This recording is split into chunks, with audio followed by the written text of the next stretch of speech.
आज हम theory of automata का topic cleans theorem part 3 discuss करेंगे। इससे पहले हम टू पार्ट्स को डिस्कस कर चुके थे, उनके बारे में हम ज़रा थोड़ा सा रिकॉल कर लेते हैं कि उन टू पार्ट्स में क्या क्या था। तो सबसे पहले सेकंड पार्ट को डिस्कस करते हैं। सेकंड पार्ट में हमारे पास था कि अगर हम किसी टीजी का रेगुलर एक्सप्रेशन फाइंड करना चाहते हैं तो हम उसके ऊपर क्लीन्स थ्योरम पार्ट 2 के स्टेप 4 इम्प्लीमेंट करें तो हम किसी भी टीजी का रेगुलर एक्सप्रेशन फाइंड कर सकते हैं। अब हमारे पास जो पार्ट 3 है, पार्ट 3 बेसिकली क्या है कि if the language can be expressed by regular expression then there exist an F accepting the language. Same इसी तरह ही पार्ट 1 में भी हमने ये बात की थी कि हम लैंग्वेज को अगर उसके रेगुलर एक्सप्रेशन से एक्सप्रेस करते हैं तो हम उसको एफ से भी एक्सप्रेस कर सकते हैं। अगर हमारे पास रेगुलर एक्सप्रेशन हो तो हम उसका एफ और टीजी भी बना सकते हैं। तो बिल्कुल इसी तरह इसमें भी क्लीन्स थ्योरम अंदर भी ए और बी पार्ट्स हैं। पार्ट को पहले देख लेते हैं। As the regular expression is obtained applying addition, concatenation, and closure on the letters of an alphabet and the null string. So, while building the regular expression, sometimes the corresponding FA may be built easily, as shown in the following example. अब यहाँ पे आप देखें कि जी for example हमारे पास एक language है, consider the language define our sigma a and b consisting of only b। अब हमारे पास सिर्फ एक लैंग्वेज है जिसके अंदर सिर्फ b ही एक एज अ इनपुट लेटर है। देन दिस लैंग्वेज में B accepted by following F. तो हमारे पास देखें कि ये हमारे पास एक इनिशियल स्टेट आ रही है।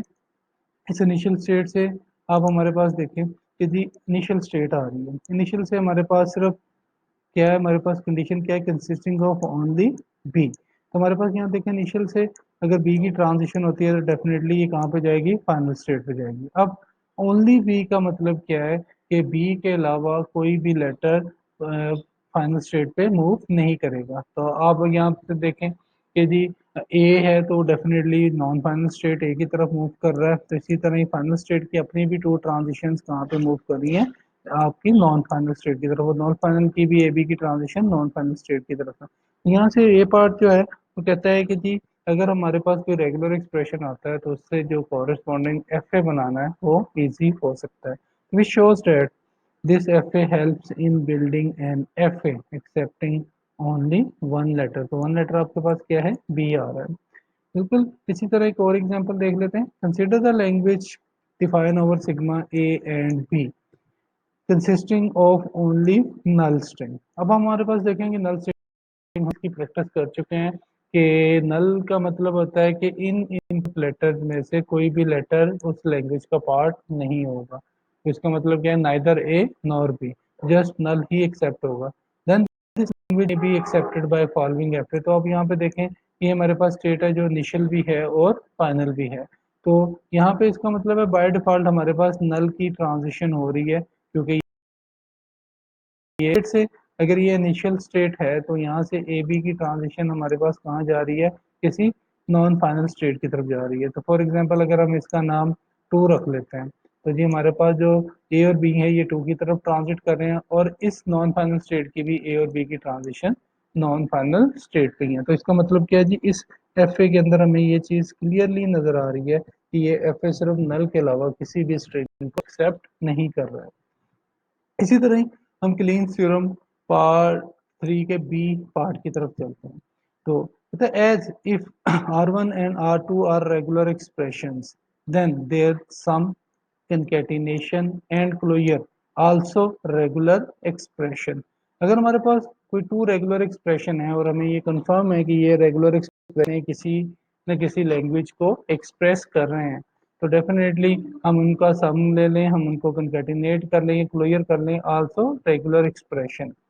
So an FA can be built for any regular expression if the method can be developed for building the FAs corresponding to some concatenation and closure of the regular expression along with their FAs। These three methods are explained in the discussion। अब आप देखें कि हमारे पास जो सबसे पहला method आता है वो हमारे पास method one union of two FAs आता है। मीन टू से कि हम किसी टू डीएफएस को लेंगे, उनको यूनियन करेंगे। यूनियन करने से हमारे पास एक रिजल्टेंट थर्ड डीएफए आएगा। तो third DFA basically F A one और एफ ए टू का आपके पास यूनियन होगा। तो अगर एफ ए वन और एफ ए टू की टू डिफरेंट लैंग्वेजेस को एक्सेप्ट कर रहे हैं, तो डेफिनेटली एफ ए थ्री जो होगा वो एफ ए वन और एफ ए टू से बनने वाली जितनी भी आपके पास पॉसिबल स्ट्रिंग्स होंगी उनको भी एक्सेप्ट कर रहा होगा। तो बिल्कुल इसी तरह देखते हैं, using this F is corresponding to R1 and R2। अब R1 जारी बात है, R1 से हमारे पास एफ ए वन बनेगा, इसी तरह ही हमारे पास R2 से हमारे पास एफ ए टू आएगा। तो एफ ए टू, अब अगर हम इनको दोनों को यूनियन करते हैं तो हमारे पास जो रिजल्टेंट एफ ए आएगा वो एफ ए वन और एफ ए टू का यूनियन होगा। अब इस एग्जांपल को सपोज हमारे पास रेगुलर एक्सप्रेशन है a plus b asterisk b, define language one the F A में बी। अब आप देखें कि हमारे पास एक रेगुलर एक्सप्रेशन आ रहा है a plus b asterisk B, ये ऐसा रेगुलर एक्सप्रेशन है, इससे बनने वाली स्ट्रिंग्स ऐसी स्ट्रिंग्स होंगी जो हमेशा बी पे एंड हो रही होंगी। तो इसका मतलब क्या है, इनिशियल से हम ट्रांजिट करेंगे बी की तरफ, फाइनल पे मूव करेंगे, फाइनल पे बी ही रहेगा और ये जो है वो वापस नॉन फाइनल स्टेट पे चला जाएगा। तो आपके पास इस रेगुलर एक्सप्रेशन से ये डीएफए बन रहा है। बिल्कुल इसी तरह हमारे पास एक और रेगुलर एक्सप्रेशन है a plus b asterisk double a into a plus b asterisk. अब इसका मतलब है कि ये कह रहा है कि जी कंटेनिंग डबल ए। अब हमने ये भी ऑलरेडी पहले अपने डीएफए की प्रैक्टिस के अंदर इस रेगुलर एक्सप्रेशन से डीएफए डिस्कस कर चुके हैं। अब हम करना क्या चाह रहे हैं कि हम एफ ए वन और एफ ए टू दोनों को यूनियन करके एक थर्ड एफ ए बनाना चाह रहे हैं। अब थर्ड जो एफ होगा F A three, basically F A three क्या करेगा कि रेगुलर एक्सप्रेशन वन से जो भी स्ट्रिंग्स बनेंगी, रेगुलर एक्सप्रेशन टू से जो भी स्ट्रिंग बनेंगी, तो उनको वो जो थर्ड एफ ए होगा वो इन दोनों से रेगुलर एक्सप्रेशन से स्ट्रिंग्स बनने वाली को एक्सेप्ट करेगा। तो इसका मतलब है इन टू की बजाय जब हम यूनियन करेंगे तो हमारे पास थर्ड एक एफ ए बनेगा, और इन रेगुलर एक्सप्रेशन से जो भी स्ट्रिंग्स बनेंगी वो इस एफ ए थ्री की एक्सेप्टेड स्ट्रिंग्स होंगे। अब करना क्या है कि ये हम कैसे करेंगे, तो बेसिकली हम एक ट्रांजिशन टेबल बनाएंगे, उस ट्रांजिशन टेबल में हम देखेंगे कि हम इनको किस तरह से डिजाइन कर सकते हैं। यहाँ पे आप देखें कि let F A three be an F A corresponding to R1 and R2, यानी कि R1 प्लस R2। तो R1 प्लस R2 को करेंगे तो हमारे पास एफ ए थ्री बनेगा। Then the initial state of the F A three, अब हमने क्या करना है कि एफ ए थ्री बनाना है तो सारी बात है हमें इनिशियल स्टेट्स भी बनानी है और फाइनल स्टेट्स भी बनानी है। तो हमें एफ ए थ्री की इनिशियल स्टेट कैसे बनेगी, तो the initial state of fa3 must corresponding to the initial state of fa1। तो यहाँ पे देखें कि फॉर एग्जांपल मैं ये कह रहा हूँ कि ये मेरे पास fa1 आ रहा है, तो fa1 की जो इनिशियल स्टेट है वो fa3 की भी आपके पास इनिशियल स्टेट होगी। यहाँ पे देखें कि जो F A three must initial state of F A three must be correspond to the initial state of F A one और the initial state of F A two. तो इसी तरह ही जो एफ ए टू की initial state है वो भी आपके पास एफ ए थ्री की इनिशियल स्टेट होगी। तो इसका मतलब क्या है कि जी हम एफ ए वन की इनिशियल स्टेट और एफ ए टू की इनिशियल स्टेट दोनों को कंबाइन करेंगे तो एफ ए थ्री की वो इनिशियल स्टेट बनेगी। तो since the language corresponding to R1 plus R2 is the union of corresponding to language 1 and language 0 consisting of the string belongs to L1 or L2 or both, therefore a final state of fa3 must be correspond to the final state of fa1 and fa2। अब इसमें आप देखें कि जो final state है, अब fa3 की जो फाइनल स्टेट होगी वो या तो fa1 की फाइनल स्टेट आ जाए या fa2 की फाइनल स्टेट किसी कम्बिनेशन में आ जाए, या ये दोनों की दोनों फाइनल स्टेट किसी कम्बिनेशन में आ जाए तो वो fa3 की फाइनल स्टेट कहलाएंगे। अब आप यहाँ पे जरा देखें कि हम इसकी जरा प्रैक्टिस कैसे करते हैं। ये मेरे पास fa1 है और ये मेरे पास fa2 है। अब हमने क्या करना है कि fa1 एंड fa2 हमने इन दोनों को मिला के Fa3 बनाना है, लेकिन Fa3 with the help of transition table बनेगा। तो आप जरा देखें कि हमने जब Fa अब x1 इनिशियल स्टेट है और y1 इनिशियल स्टेट है, हमने हमने Fa3 की जो इनिशियल स्टेट है उसका नाम हमने Z1 रख दिया। अब Z1 बेसिकली हमने अभी बताया कि Z1 initial correspond to Fa1 initial and Fa2 initial. तो यहाँ पे देखें x1 और y1 आ रहा है हमारे पास। तो इसी तरह हमारे पास Fa3 की इनिशियल स्टेट डिक्लेयर हो गई है, और Fa3 की इनिशियल स्टेट जिसको हमने Z1 का नाम दिया है वो बेसिकली किसके इक्वल है, Fa1 x1 Fa2 y1 के इक्वल है। अब हमने क्या करना है कि हमने एक इसको तो हमने जस्ट अब नाम दे दिया है, इसको हमने अभी कुछ नहीं कहना है। हमने जो ये वाली स्टेट्स यूज की हैं यहाँ से हमने ए और बी को रीड करना है। अब यहाँ से आप देखें कि x1 से अगर हम ए को रीड करते हैं तो यहाँ पे आप देखेंगे टेबल में लिखा हुआ है कि ए को भी रीड करना है। न्यू स्टेट्स आफ्टर रीडिंग, तो हमारे पास कौन सी स्टेट्स आएंगे, तो आप देखें x1 से अगर मैं a को रीड करता हूँ तो मेरे पास x1 आता है, तो मैंने यहाँ पे x1 लिख दिया। तो बिल्कुल इसी तरह ही हमने y1 से भी a को रीड करना है। y1 से अगर मैं a को रीड करता हूँ तो y2 आता है। तो आप देखें जो हमारे पास पहले कॉम्बिनेशन है वो x1 और y1 है। तो अब जो मेरे पास कॉम्बिनेशन आ रहा है वो x1 y2 आ रहा है। तो इसका मतलब है कि ये कॉम्बिनेशन पहले नहीं पड़ा हुआ, तो स्टेट का नाम हमने z2 रख दिया। बिल्कुल इसी तरह ही अब हमने x1 से b को रीड करना है, तो x1 से हमने b को रीड किया तो x2 मिलता है, हमने यहाँ पे x2 लिख दिया। और y1 से हम b को रीड करते हैं तो y1 मिलता है, तो ये हमने y1 यहाँ पे लिख दिया। अब हमारे पास देखें कि x2 y1 ये कॉम्बिनेशन इन दोनों कॉम्बिनेशन से हटके है, तो इसका नाम हमने z3 रख दिया है। अब हम क्या करेंगे, नेक्स्ट हम क्या करेंगे, Z2 को हम यहाँ पे लिखेंगे कि Z2 जो हमारे पास है वो किसके कॉरेस्पॉन्डिंग है, x1 y2। तो हमने x1 से Z, अब हम जरा देखते हैं। मैं चाहता हूँ कि ये वाली जो हमारे पास रेगुलर एक्सप्रेशन से डीएफए बना हुआ है, हम इसको नेक्स्ट स्लाइड पे कॉपी कर लें। ज़रा इसको कॉपी करके इसको ज़रा नेक्स्ट पे ज़रा हमारे लिए इजी हो जाएगा अंडरस्टैंड करना कि जी हम इसको कैसे देख रहे हैं। तो यहाँ पे हम इन दोनों को कॉपी कर लेते हैं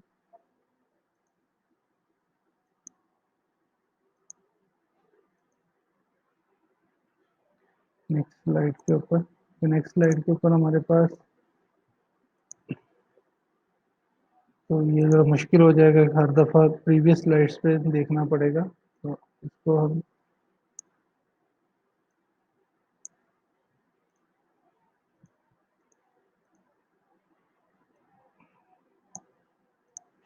ये Fa1 है, इसी तरह ही Fa2 इसको कॉपी कर लेते हैं।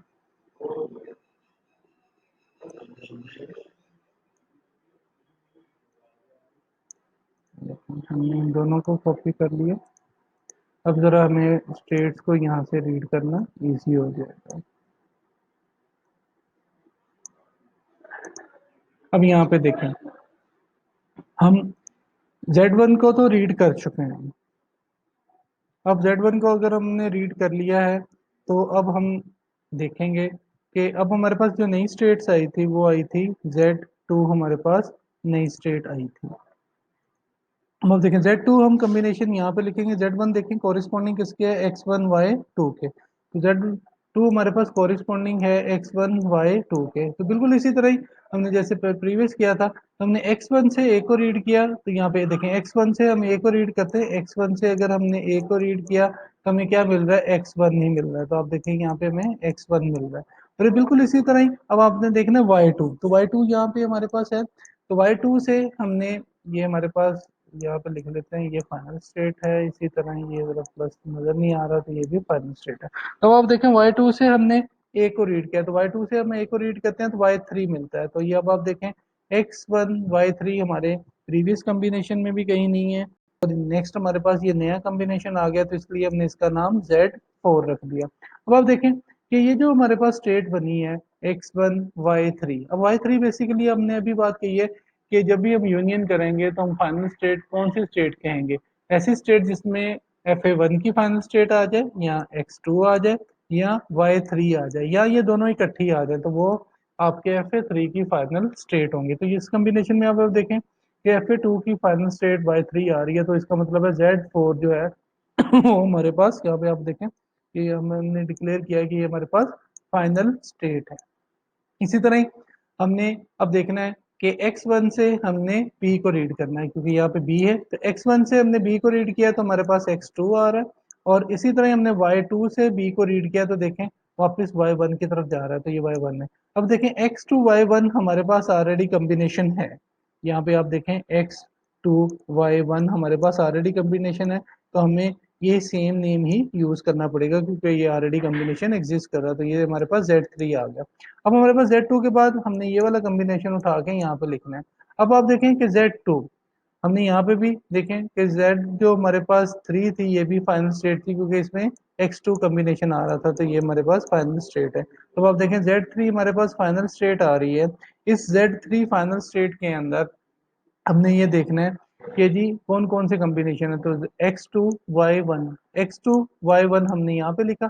अब x2 से हमने एक रीड किया तो वो हमारे पास कहाँ जा रहा है, x1 की तरफ। यहाँ पे आप देखें x2 से a को रीड करते हैं तो x1 की तरफ, तो हमने x1 यहाँ पे लिख दिया। फिर हम देख रहे हैं कि y1 से हमने a को रीड किया तो कहाँ जाता है, y2 की तरफ। तो ये कॉम्बिनेशन x1 y2 ऑलरेडी यहाँ पे आप देखें आपको नजर आ रहा है ये वाला, तो हमने इसी का सेम स्टेट का नाम Z2 रख दिया। जब तक हमारे पास नया कॉम्बिनेशन नहीं आएगा हम तब तक नई स्टेट का नाम यानी कि नई कॉम्बिनेशन का नाम नई स्टेट नहीं रखेंगे। अब आप देखें इसी तरह ही x2 से हमने b को रीड किया तो हमें x2 ही मिलता है, तो यहाँ पे आप देखें x2 ही मिल रहा है। तो यहाँ पे y1 से हमने b को रीड किया तो y1 मिलता है, तो ये कॉम्बिनेशन ऑलरेडी यहाँ पे भी अवेलेबल है, ये भी अवेलेबल है, तो इसका नाम है Z3 हमारे पास आया।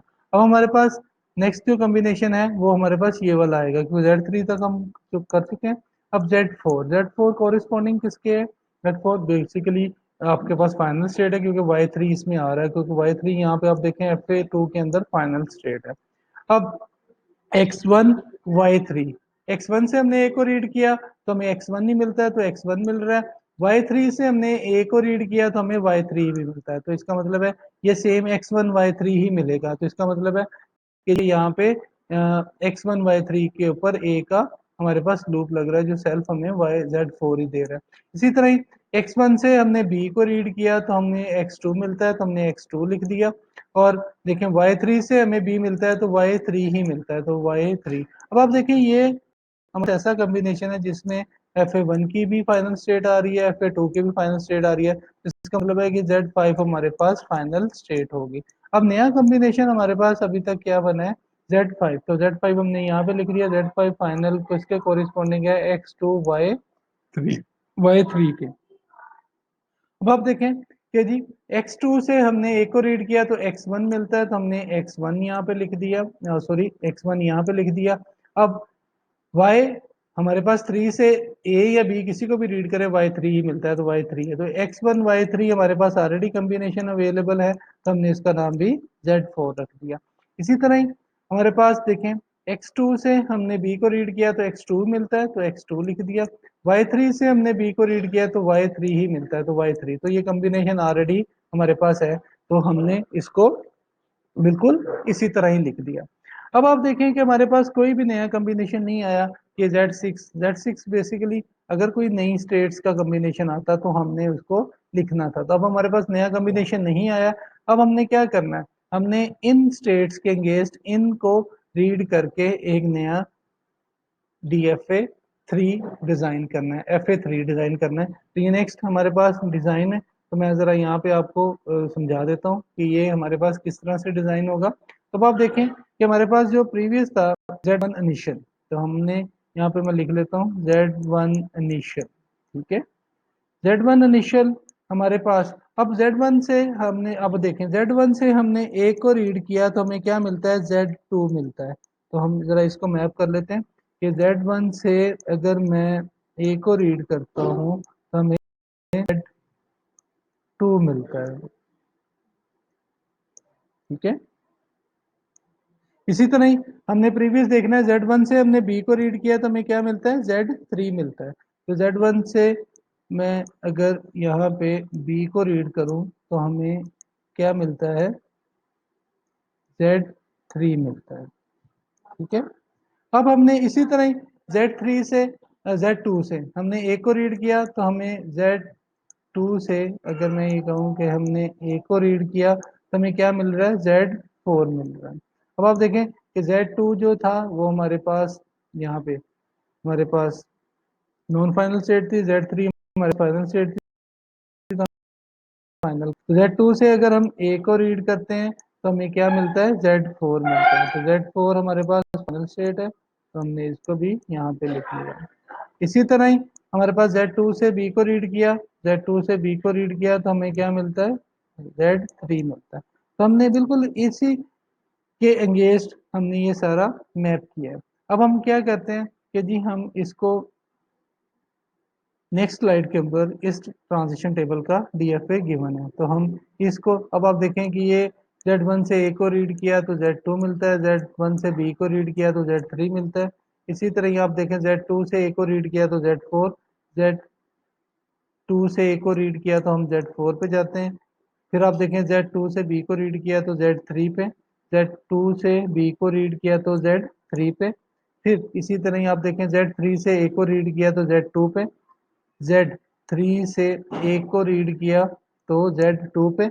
अब Z3 से आप देखें B को रीड किया तो Z3 ही मिलता है, तो यहाँ पे देखें Z3 के ऊपर B का लूप लगा हुआ है। बिल्कुल इसी तरह ही Z4 से A को रीड किया तो Z4 मिलता है, इसका मतलब है Z4 के ऊपर जो है वो ए का लूप लगा हुआ है। इसी तरह आप देखें कि Z4 से हमने बी को रीड किया तो Z5 मिलता है, तो Z4 से हमने बी को रीड किया तो हम Z5 पे चले गए। तो इसी तरह हमारे पास नेक्स्ट देखें, Z5 से ए को रीड किया तो Z4 पे, Z5 से ए को रीड किया तो Z4 पे चले जाते हैं, और Z5 से हम बी को रीड करते हैं तो हमें Z5 मिलता है, तो यहाँ पे आप देखें Z5 मिलता है। अब ये हमारे पास बेसिकली DFA3 बन गया है, जो बेसिकली कॉरिस्पॉन्डिंग है, FA3 बेसिकली कॉरिस्पॉन्डिंग है किसका, हमारे पास FA1 का, और हमारे पास प्लस FA2, ये उसके कॉरिस्पॉन्ड हमारे पास DFA बन गया। अब आप देखें कि FA1 का हमारे पास रेगुलर एक्सप्रेशन ये था, FA2 का रेगुलर एक्सप्रेशन ये था।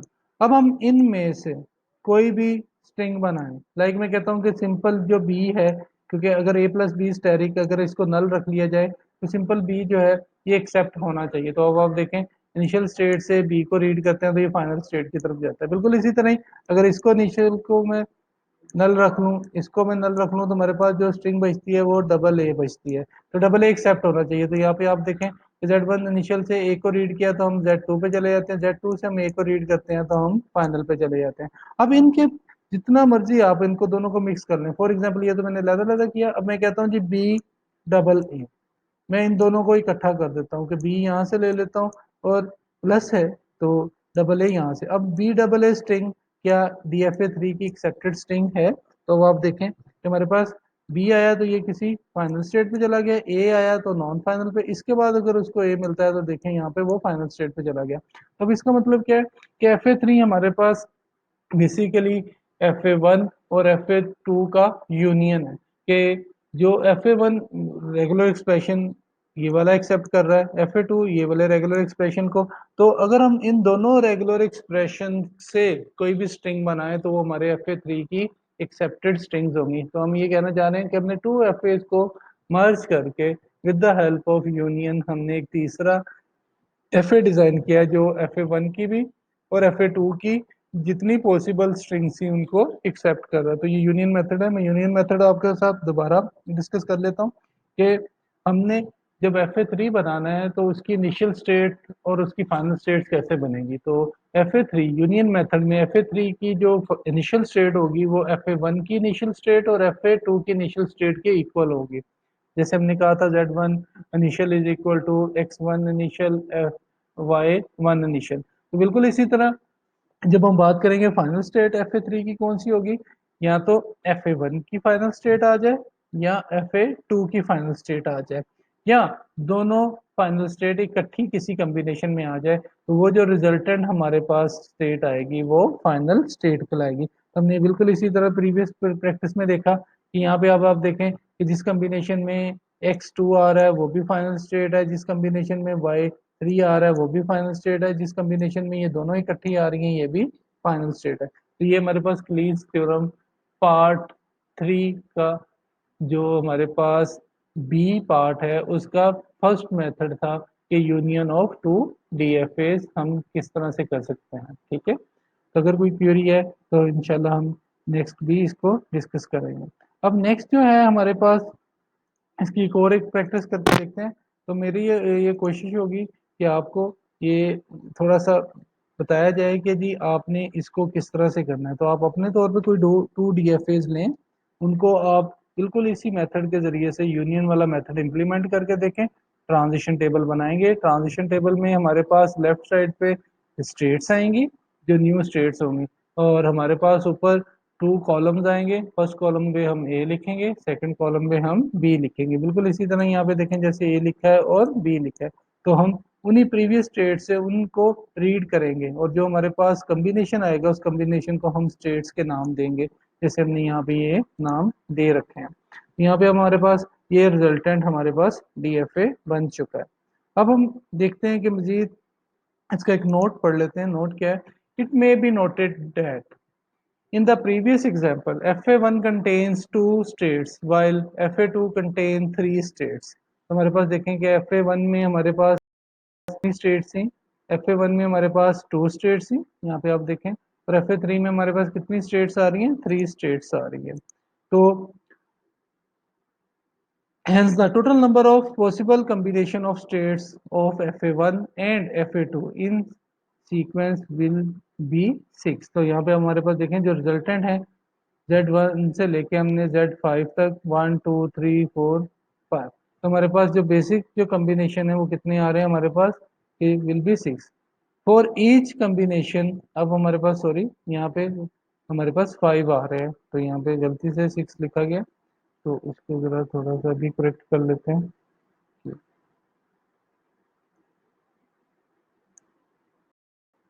5। तो देखें नेक्स्ट क्या है? For each combination the transition for both A and B we determine both but using the method in the example number of जो स्टेट्स हैं वो हमारे पास कितनी आ रही हैं? हमारे पास FA3 was reduce to FA5, sorry ये 6 ही आएगा हमारे पास, क्योंकि इनके जो कम्बिनेशन है हमारे पास उनमें 6 आ रही हैं। तो जो रिजल्टेंट FA की हमारे पास स्टेट्स आएंगी वो हमारे पास कितनी आ रही हैं? 5 आ रही हैं। तो यहाँ पे अब आप देखें कि कम्बिनेशन में हमारे पास देखें ये आ रही हैं हमारे पास, एक ये कम्बिनेशन है हमारे पास, इसी तरह ये डिफरेंट 6 कम्बिनेशन। तो इसको अगर हमने इसको रिड्यूस किया है तो ये हमारे पास कितने एफ पे चला गया? हमारे पास एफ की 5 स्टेट्स पे चला गया। तो हम इसकी प्रैक्टिस को मजीद पुख्ता करेंगे। आपने करना क्या है कि आप अपने तौर पे कोई टू डी एफ लें, उसके ऊपर क्लीन्स थ्योरम का यूनियन मेथड इम्प्लीमेंट करें। उसमें आपने सिर्फ एक बात को मेक श्योर करना है कि आपने इनिशियल जो FA3 की है वो कैसे डिक्लेयर करनी है। तो मैं अभी बता चुका हूँ कि FA1 की इनिशियल स्टेट और FA2 की इनिशियल स्टेट, जो आपका तीसरा FA होगा उसकी इनिशियल स्टेट होगी, और तीसरे FA की जो फाइनल स्टेट होगी वो हमारे पास या तो FA1 की फाइनल स्टेट हो या FA2 की फाइनल स्टेट हो, या दोनों इकट्ठी आ जाएं किसी कम्बिनेशन में, तो FA3 की फाइनल स्टेट्स होगी। अब हमारे पास एक टास्क है, जल्दी से इस टास्क को परफॉर्म कर लेते हैं। Build an FA equivalent to the following FA। अब हमने एक FA equivalent to the following FA, तो हमने क्या करना है? इसको रिड्यूस करना है कि हमने एक FA बनाना है जो इस FA का इक्विवेलेंट हो। मीन हम ये चाह रहे हैं कि जो अनवांटेड स्टेट्स हैं वो रिमूव हो जाएं।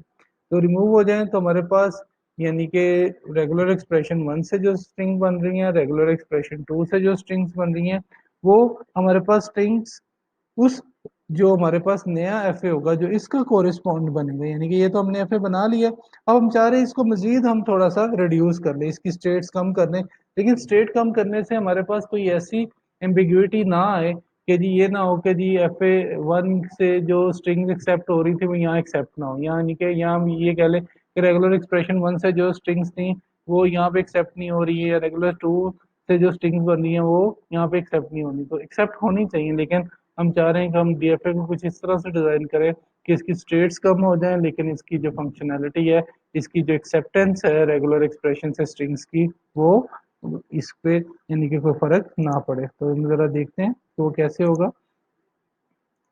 अब आप देखें कि जी हमने क्या किया है कि अब आप देखें कि Z से Z4 बेसिकली हमारे पास Z4 से हमने B को रीड किया तो हमें Z5 मिलता है, तो Z5 से B को रीड करते हैं तो Z5 मिलता है। इसी तरह Z5 से A को रीड किया तो Z4 मिलता है। तो हम ये कह रहे हैं कि हमने बेसिकली Z5 जो है वो स्टेट रिड्यूस कर दी है। अब हमने Z4 से, अब आप देखें Z4 से हमने Z3 की तरफ, Z4 से Z3 की तरफ B का हमने एक कॉम्बिनेशन भेजा, क्योंकि हमें Z4 से B को रीड करने से क्या मिलना चाहिए, फाइनल स्टेट मिलनी चाहिए, रादर देन वो Z4 Z5 है Z6 है। तो क्या हम ये काम कर सकते हैं कि हम फॉर एग्जांपल मैं कहता हूँ जी Z5 से मैं B को रीड करूँ तो हमें फाइनल स्टेट मिले वो Z3 है, या हमें वो, अब आप देखें कि Z4 से B को रीड करने से मुझे फाइनल स्टेट मिलनी चाहिए। ये तो प्रीवियस हमारे पास ट्रांजिशन टेबल से बनी थी, लेकिन अगर अब मैं इसको करता हूँ कि मैं इसको इस फाइनल स्टेट की तरफ मूव करने की बजाय जो ऑलरेडी हमारे पास पहले से फाइनल स्टेट है मैं उसकी तरफ मूव कर देता हूँ, तो ये हमारे पास आ जाती है। अब इसी तरह ही आप देखें कि Z जो 4 है, अब हमारे पास Z4 से हमने ए को रीड किया तो Z4 मिलता है, Z4 से हमने बी को रीड किया तो हमारे पास Z3 मिलता है। तो अगर हम इसको रिमूव कर दें तो Z4 की भी दोनों ट्रांजिशन ए और बी की कंप्लीट हो जाती हैं, और इसी तरह ही हमारे पास उस रेगुलर एक्सप्रेशन से जो भी स्ट्रिंग्स बनेंगी वो इसकी एक्सेप्टेड स्ट्रिंग्स हैं। अब आप देखिए हमारे पास रेगुलर एक्सप्रेशन से ये स्ट्रिंग्स थी कि फॉर एग्जांपल यहाँ से बी ले लेता हूँ, यहाँ से डबल ए ले लेता हूँ, तो मैं चेक करता हूँ क्या बी डबल ए इस नए डीएफए पे एक्सेप्टेड हो, इस स्ट्रिंग्स हैं या नहीं। तो आप देखें कि पहले तो देखें सिंपल बी एक्सेप्ट हो रहा है, अगर बी के बाद ए आता है तो यहाँ पे इसके बाद ए आता है तो ये फाइनल स्टेट पे जा रहा है। तो इसका मतलब क्या है कि जी हमारे पास a plus b asterisk b plus हमारे पास क्या है, हमारे पास आ रहा था a plus b asterisk double a into a plus b asterisk. अब इन दोनों रेगुलर एक्सप्रेशन से जो भी स्ट्रिंग्स हैं वो इस डीएफए की एक्सेप्टेड स्ट्रिंग्स हैं। हालांकि इनको हमने यूनियन करके एक डीएफए बनाया था जो ये डीएफए था, तो इसको भी हमने मजीद क्या किया है, सिंप्लीफाई कर लिया है, मजीद रिड्यूस कर लिया है कि ये हमारे पास एक, एक और सिंप्लीफाइड फॉर्म में आ जाए। हालांकि आप देखें कि दोनों, अब ये जो R1 था ये बेसिकली कोरिस्पॉन्ड था FA1 का, इसी तरह ही जो ये वाला रेगुलर एक्सप्रेशन था R2, ये बेसिकली कोरिस्पॉन्ड किसके था, हमारे पास FA2 के। तो अब आप देखें FA2 और FA1 को हमने यूनियन मेथड से किसमें कन्वर्ट कर दिया है, ये हमारे पास FA3 है, जो बेसिकली इन दोनों रेगुलर एक्सप्रेशन से बनने वाली जितनी भी स्ट्रिंग्स है उनको एक्सेप्ट करता।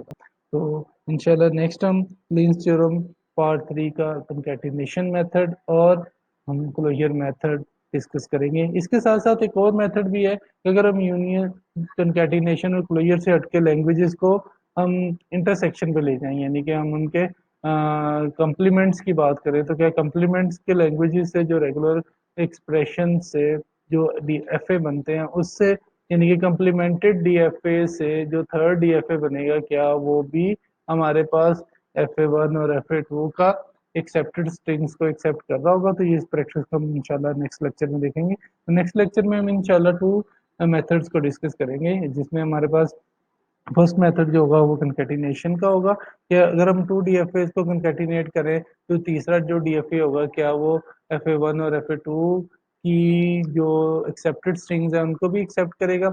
इसी तरह ही अगर हम किसी एफए का क्लोजर ले लें तो क्या वो जो तीसरा एफए बनेगा क्या वो भी इसी तरह इन स्ट्रिंग्स को एक्सेप्ट करेगा, या हम उनको कंप्लीमेंट कर लें तो जो तीसरा हमारे पास डीएफए बन रहा है कम्प्लीमेंटेड डीएफए, क्या वो उसी लैंग्वेज से बनने वाली स्ट्रिंग्स को एक्सेप्ट कर रहा है या नहीं कर रहा है। तो इंशाल्लाह नेक्स्ट हम इसकी प्रैक्टिस करेंगे। अब आपने बच्चों आपने करना क्या है, करना ये है कि आपने अपने तौर पर कोई टू डीएफएज लेने, उनको आपने क्लीन थ्योरम यूनियन मेथड से यूनियन करके देखना है, फिर उसके ऊपर दोनों रेगुलर एक्सप्रेशन से स्ट्रिंग्स को रन करके देखना है। अगर तो वो दोनों रेगुलर एक्सप्रेशन की स्ट्रिंग को एक्सेप्ट कर रहा है तो देन डेफिनेटली आपका वो डीएफए जो थर्ड आपने बनाया है आफ्टर यूनियन मेथड।